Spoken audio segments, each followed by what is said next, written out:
Welcome, everybody, to the Let's Get Critical podcast. We're in the thick of it now, huh? Our group is growing here. Mm-hmm. We're a few episodes in. We're getting nice and cozy and comfortable. You know, posing for the camera, getting loose. Welcoming Bella Bayer here with us today. Brown chicken, brown cow. Yeah. Welcome, Bella.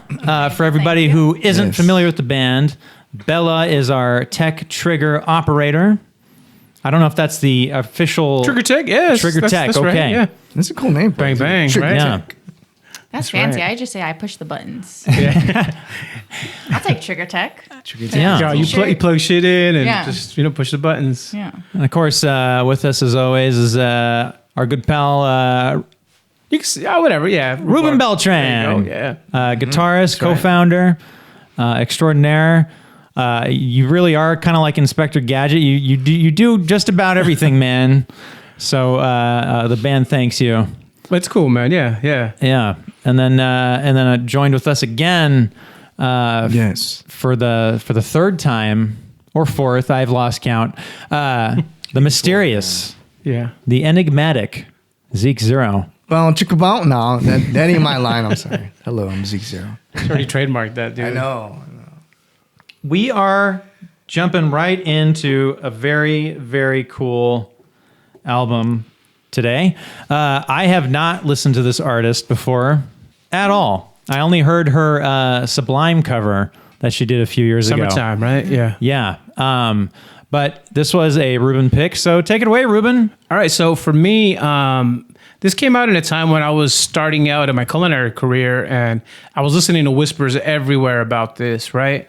Now, I heard a lot of negative feedback about this record, but then I think the positive feedback overwhelmed that, and the people who were speaking praises to Lana Del Rey and this record, Born to Die, it was people that I trusted, people that liked the similar music to me, people that I knew I would talk Deftones with, or talk Korn, or whatever new things that I was into.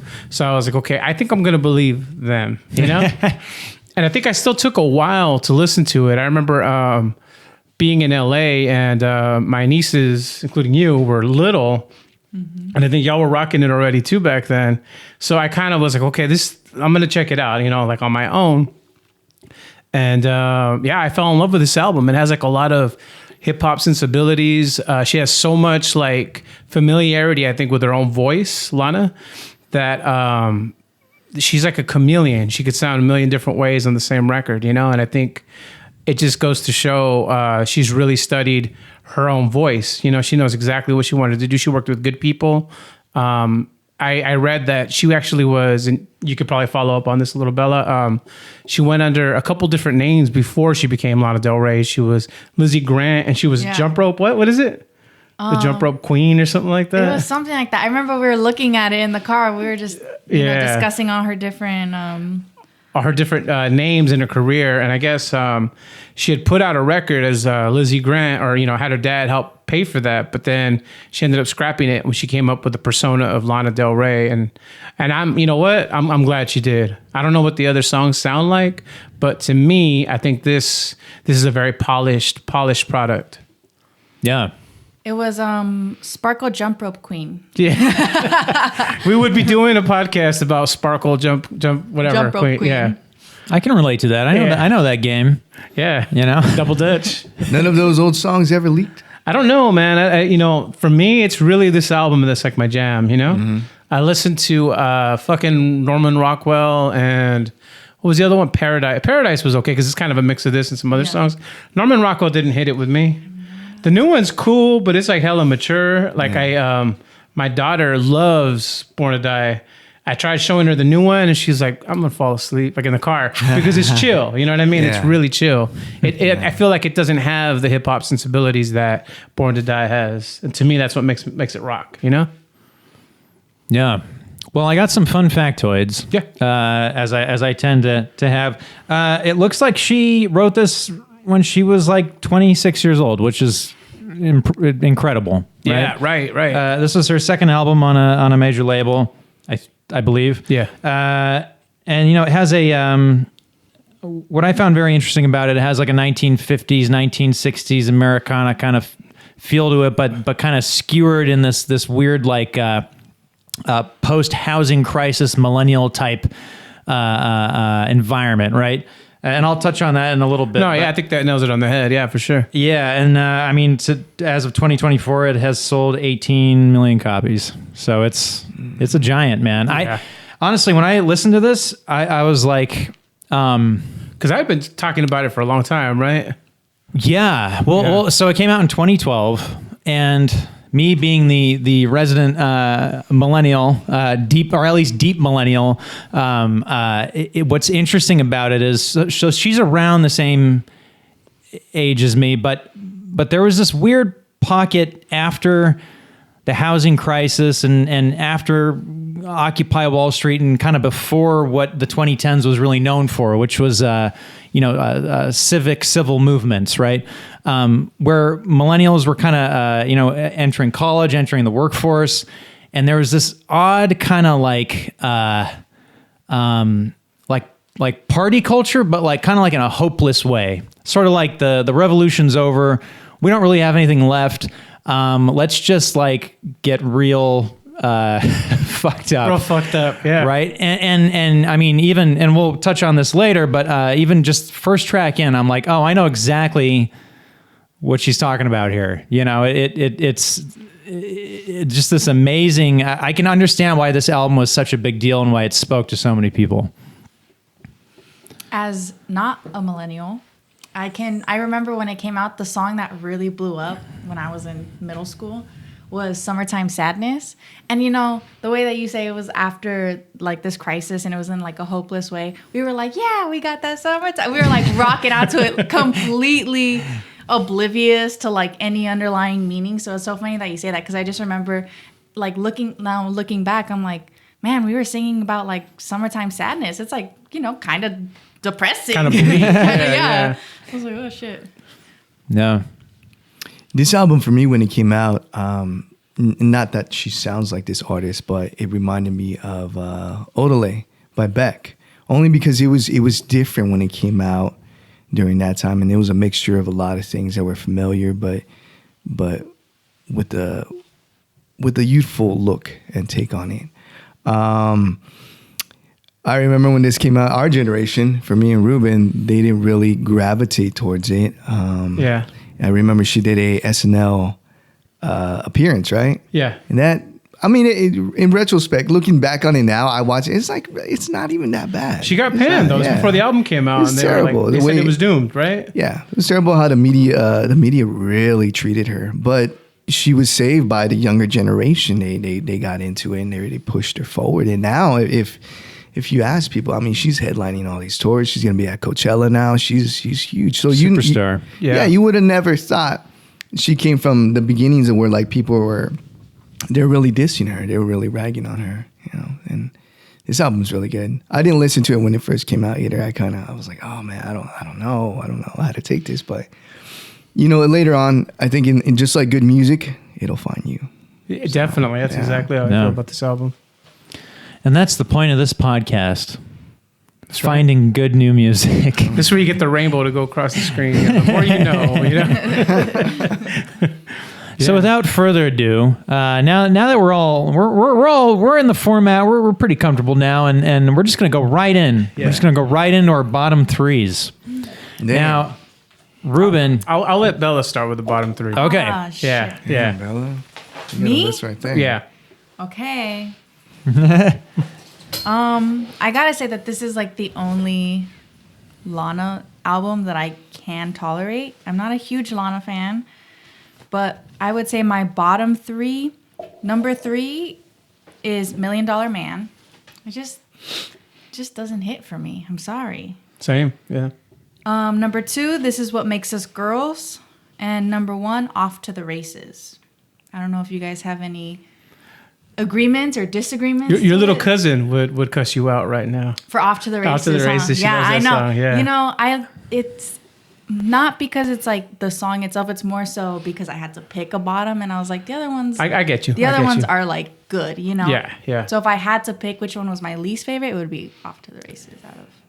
Off to the Races is not on my bottom 3, but I do agree with you about it wasn't on my top 3 either. Right. And I felt like the song starts off with a lot of energy, and then it kind of just spins its wheels after a while. And you're sitting there thinking, I'm good for this to end, but then it just keeps going. And you're just like, okay.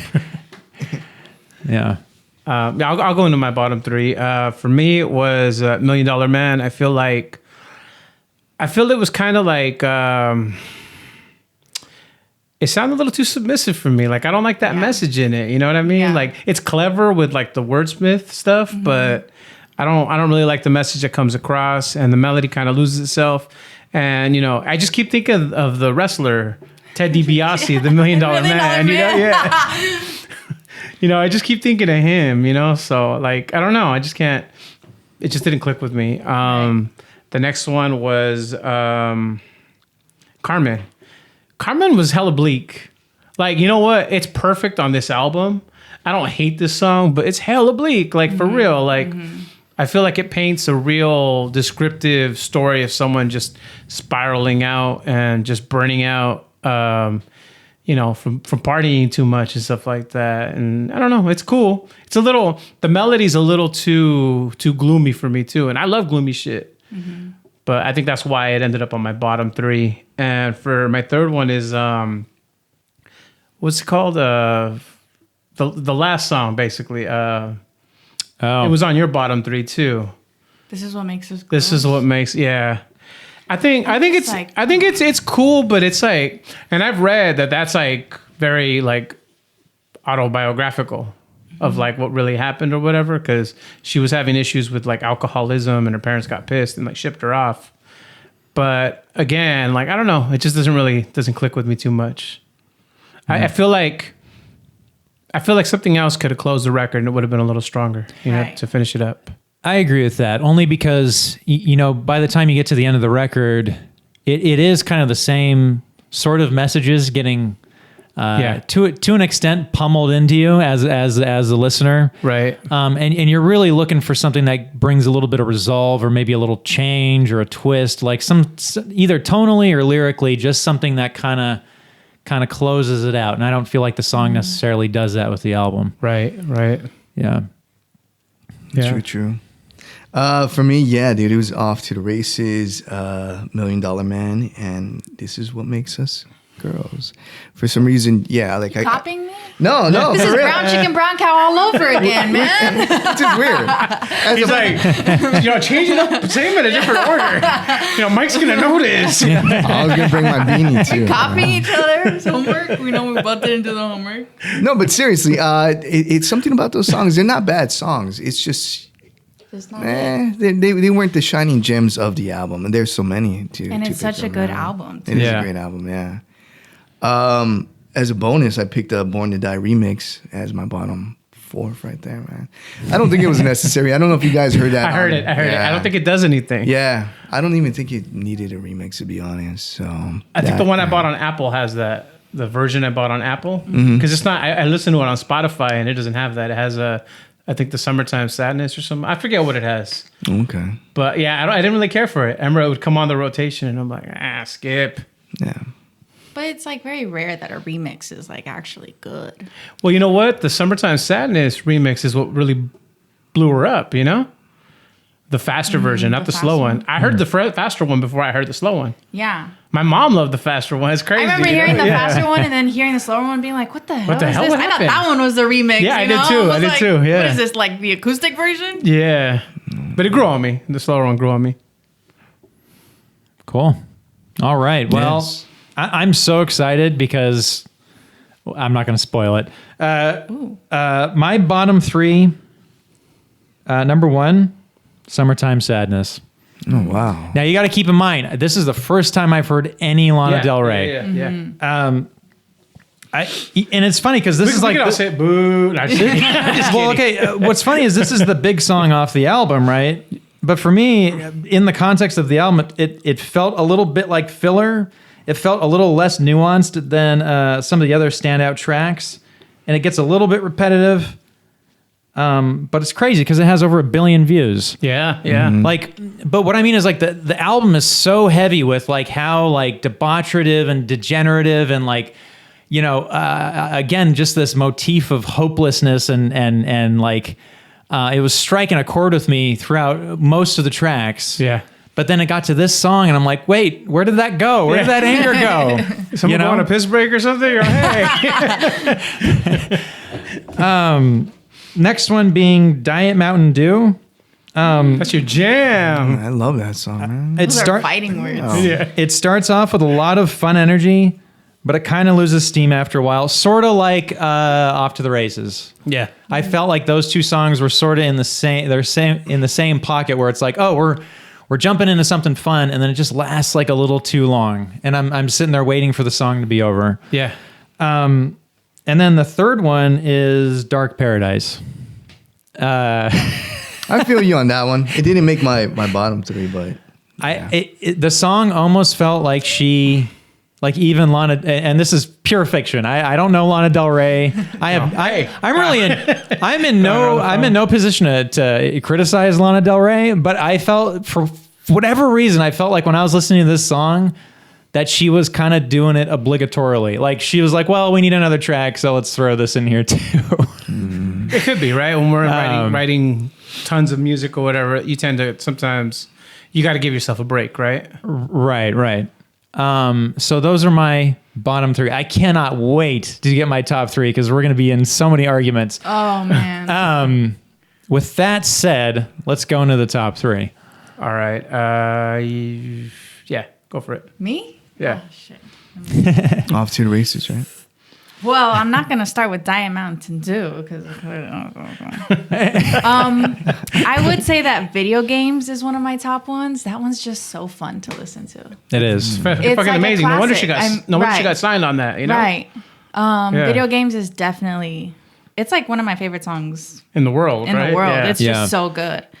It's just like, that was after I heard Summertime Sadness, which I honestly agree, it's a little redundant.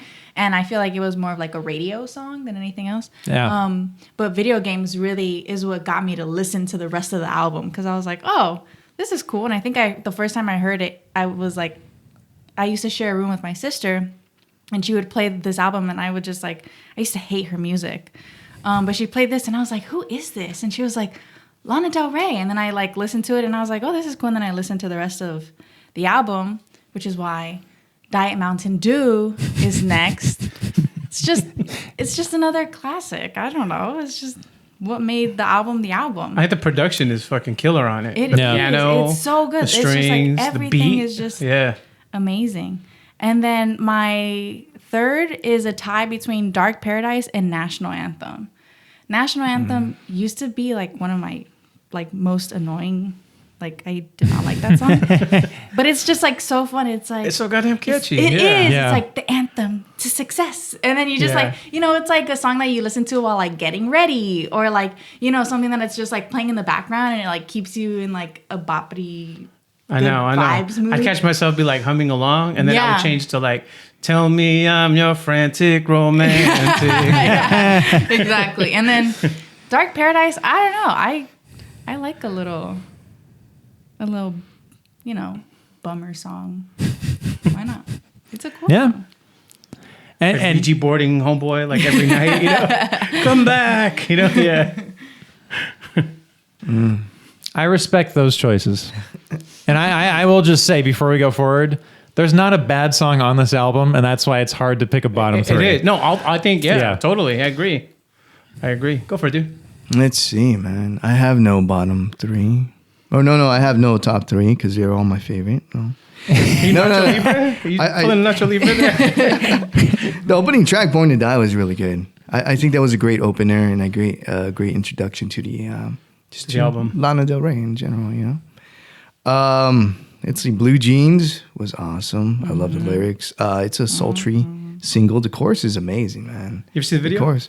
No, I haven't. Fucking alligator. It's like, holy shit. What yeah. the- She's in the pool and there's like an alligator swimming by and the whole video. I've not seen that. It's a trip. I do gotta check that out. I do like the way she sings it. How she kind of like Yeah, has yeah. like a So I'm saying she's deeper- like a chameleon, man. She Yeah. keeps changing her voice, yeah. See, I wonder how she sounded like before. That's. I wonder if her old self carried on through, but this is probably just a persona. Radio, man, it gave me Chris Isaac vibes. It had like the sense of a sexual energy to it. That's very like magnetic. Yeah. So Radio is probably it's my favorite song on the album, to be honest. Yeah. I think that one was like 4th on my list, 4th or 5th, because that one's a good one too. That's very good. Yeah. I love it. But overall, this album, like I said, this album's very, very well made. The production's really good. It's funny that they listed like under trip hop, but it has a lot of hip hop elements. So I wonder why they didn't throw that, phrasing out there. I heard other people in conversation talk about it as being a hip hop influence, but it's labeled as electro alternative or trip hop, but it's got a lot of Americana too, though, like you were saying. Yes. I hear that. Yes. It's got like a very versatile sound to it. Yeah, it's got classical, almost it, like a really neoclassical bounces too, around, right? Yeah. I mean, for me, that's what really won me over is the way everything was meshed so tastefully. Pulling from a lot of places, yeah. Yeah, totally. I remember showing a friend of mine that's like predominantly into hip hop. I would just put stuff on while we're working, and he was like, "Who is this?" And I was like, "Lana Del Rey." So, why do all my friends tell me this sucks? It's like, man, they're a bunch of liars. Like, this is great, He's like, shit, I got to go give this a listen to, Because it checks off a lot of those boxes. It has a lot of those sensibilities, It does. It makes you feel like a 1940s Hollywood starlet as well. Yeah. You listen to it, you're cruising down the boulevard. In a convertible, right? With a scarf and all that shit. Oh, yeah. I love the imagery. I love the imagery. Yeah. Me too. Or like traveling from a small town to one of the big cities, That's what vibe I get. That's like her overall aesthetic too. Yeah. Like if you see like on her social media and stuff, she does give off that aesthetic, like a very like classic, yeah. 1940s type vibe. Right, totally. Let me get into my top 3. For me, Radio's at the top of the list. I think it's it's cool. I was listening to it with my wife, and she's like, "This is such a good song." And then she hears the F-bomb. She's like, "Why'd she have to do that?" And then I was like, "I think I like it more now." Just because it's just in there subtly. My daughter loves that song too, and I don't know. It's just production's great on it. It's so catchy, and it's just kind of the way it winds around. It's totally meant to be on the radio, I don't know if it ever was. I don't think so, but I feel like it should have been, Camila was like, I like the F-bomb. I know, yeah. She's like, Daddy, can I say that word? Can I say that word just when I'm singing with this? Yeah. Has she noticed the F-bomb in it? I don't. You know what? I know she kind of just mumbles when that comes up. I'm sure when she's by herself, she probably sings it. I don't know, Video games. Video games is amazing. It just, it was almost like one of those, like, I didn't know they made music like that anymore, Like, I feel like it was like big production. And it was, but I mean, when I say big production, I mean like cinematic big production, when they used to have bands play with stuff and like motion pictures way, way back when, Like, it just has this big, humongous, like, feel to it, like something, like a big event's happening or something. I remember, again, my daughter, she loves this record, so that's why I picked it. She was in the car with the whole family. We were driving somewhere, and I was listening to this, and she was like, "Hey, this is the kind of music I want to write when I grow up. I want to write songs just like this, Oh, cool. And I was just like, this is great. I could see why it would appeal to a kid or to me and to anybody, really. It's a beautiful song. Like, this is music. Yeah, exactly. Mm-hmm. Yeah, totally. And my last pick is the title track, "Born to Die." I think it's like the perfect introduction to the record. It just brings you in, and like for me, every time the album, because I bought it on CD afterwards, when it comes around, it's just perfect. It's like that nice loop around. Yeah. Yeah, man. Every time I'm catching rides with you, dude, you're always. It's always on. It's on the radio. Quietly, we're all talking, you hear it and shit. Yeah. Every once in a while, I start singing along. I know. I've had that too, where you'll be like dropping me off at home or something, and it'll be on in the background, and we'll be having a conversation. Yeah. Mike's on. No. All right. Oh, man, I am so excited. Okay, so at number 3 is "Born to Die." Yeah. Because It's the lead-in track to the album, and right away I'm like, oh, I know what this album's going to be about. I get it. I get you, Lana Del Rey. Like I was there too. Yes, very tragic, very bold. Weaving in pop sensibilities for subject material that's very honest and not pandering. So right off the bat, like awesome.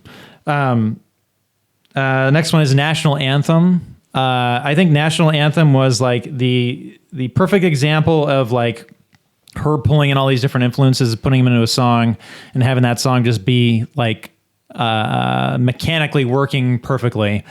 And there was this weird like Anthony Kiedis type style that she was doing during the chorus. I'm like, oh, that's like an interesting choice. Okay. Yeah, I did notice that. Yeah.